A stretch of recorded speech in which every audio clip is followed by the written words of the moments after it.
சாலையாக உருவாக்கப்பட்டுள்ளது.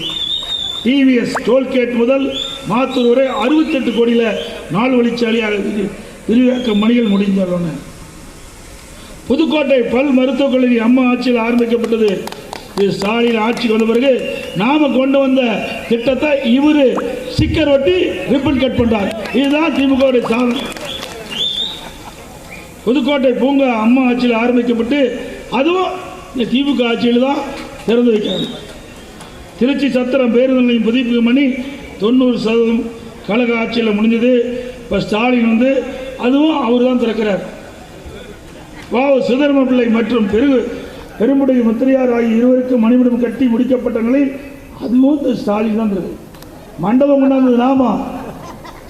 இன்றைக்கு நாட்டுக்காக உழைத்த தலைவர்கள் சிதம்பரம் பிள்ளை, சுதர்ம பிள்ளை மற்றும் பெரும்புடைய முத்திரையார் இருவரும் தலைவர்கள்.